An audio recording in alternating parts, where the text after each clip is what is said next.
Some years ago, back when I was in primary school, I was a little bit shorter than I am now, there was a boy in my year level who lived just across the road from us, and we would often share lifts to school. I would go with his parents, or he would come with my parents, and we became a bit of a habit. I think that perhaps it was just on Friday afternoons or something, or just in summer, but when I came home with his mum at the end of the day, we would go via the milk bar, which was across the road from the school, and she would buy us each an ice cream, just a simple little paddle pop, or something like that.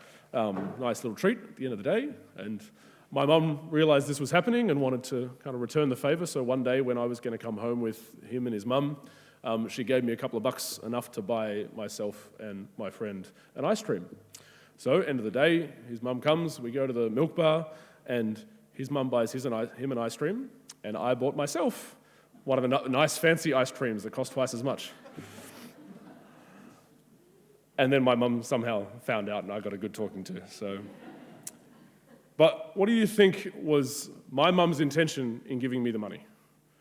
Do you think she was, oh, look, I'm going to prove how greedy and selfish Cameron is, so I'll give him this opportunity and he's going to waste it? Or do you think she was excited about punishing me or telling me off? It's like, oh yeah, I'm going to give him a good ear bashing. No, she's not like that at all. My mum wanted to teach me and help me to be a good person. She wanted me to be loving and generous, to show my gratitude to my friend and his mum. But she not only wanted me to be a better person like this, to be able to be generous and loving, but she gave me the resources to be able to do it. She had a vision for how she wanted me to grow and be a better person, but she also empowered me to be able to do so. And this is just how God works with us. He's got a vision of how he wants us to live. He wants us to be the best human beings that we can be, the best, most loving, most caring human beings we can be. He calls us to love, to look out for the needs of others, and to care for them, to be compassionate and generous. But he not only calls us to this, but he gives us the resources as well to be able to make it come about. He doesn't just give us the potential and put this vision before us. He gives us the resources to do it. God gives us so many things in our lives. He gives us our material resources with which we can care for others. Even our relationships is an opportunity where we can love others and care for them. The circumstances we find ourselves in, those opportunities that we have, God gives us that so that we can serve others. Our gifts and our talents as well, our time, even our attention. God gives us that as a resource to be able to invest in another person and show that love and become more of the loving, generous person that he wants us to be. And this is how God looks at the rich man in our gospel today. Jesus gives us this parable where there's a rich man, lives in his nice rich house, and then there's a poor man that lives just outside his gate. And long story short, the rich man doesn't do anything to care for the poor man who's in need. But God desires that the rich man would actually be a holy and loving person. He has this vision for his life. He's created him to be loving and caring, and to be united in this love with his brothers and sisters that he shares life with. But the Father also gives him the opportunity to do that. He gives him the resources. The fact that Lazarus is actually right at his gate is an opportunity for the rich man to be able to become the kind of person that God's made him to be. Here's someone in need that he could help.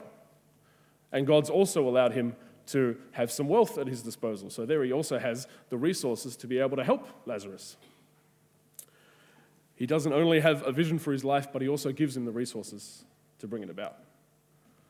Now we can think, when we consider that God's got this kind of expectation of how he wants us to live, this vision of our life that he puts before us, we can think of God in relation to that as being demanding or judging, kind of like he's waiting around a corner to say, why aren't you living up to my expectations?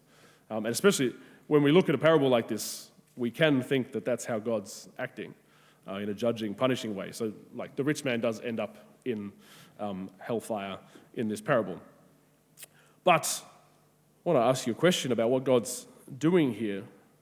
Because just like when my mum gave me that money, What do you think God's intention is in putting the rich man in this position?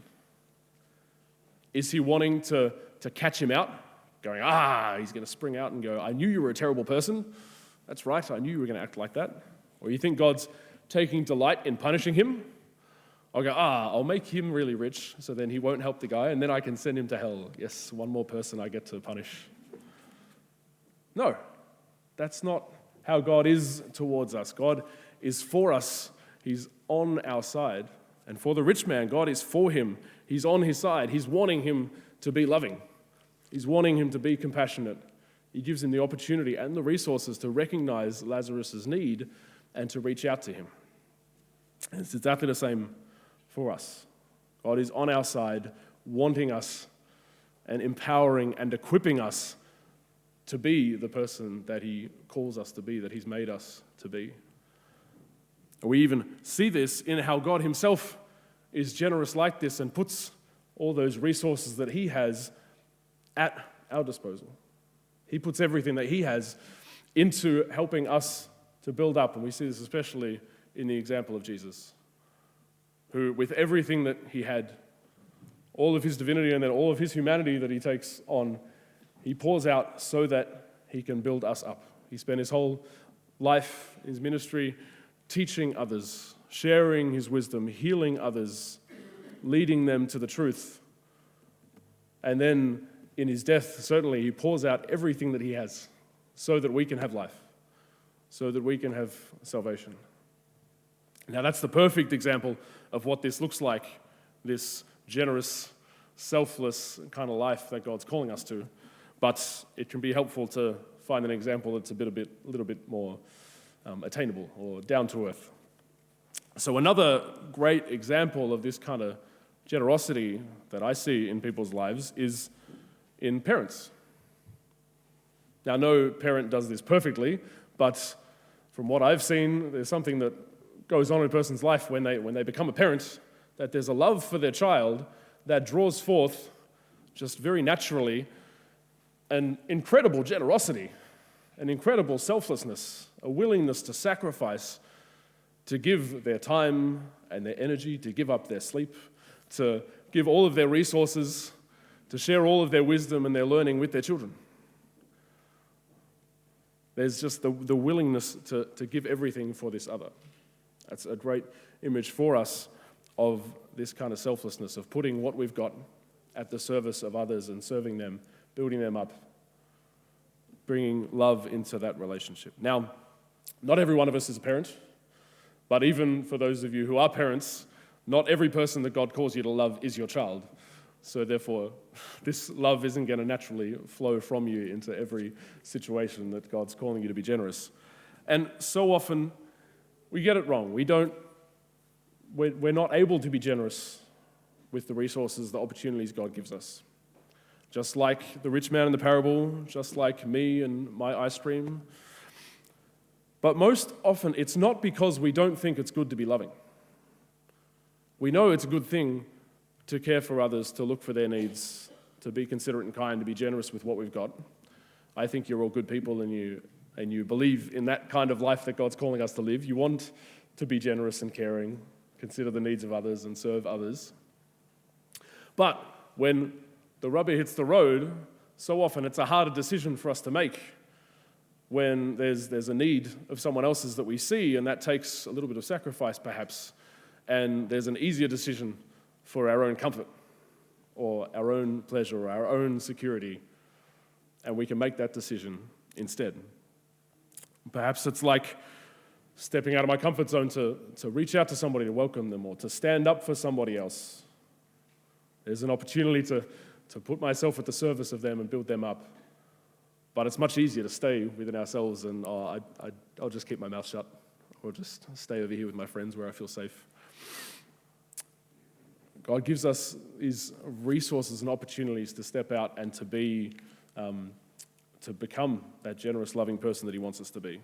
And it's also not helpful for us to think of God in relation to this as being judging, demanding, ready to punish us or rebuke us for whenever we don't live up to his expectations. So let's remember this heart of God who not only calls us and puts this vision of a beautiful, loving, and generous life before us, who calls us to be like that, but he also empowers us and equips us with the opportunities to be that kind of person. Everything he gives us in our life is an opportunity, is the fuel to become that person that he calls us to be. He so desires us to share in his life in that way, not just to share in his life by amassing all of his blessings ourselves, but to share in his life by loving others. And so these blessings, these graces God gives us are so that we can pour out ourselves in love of others.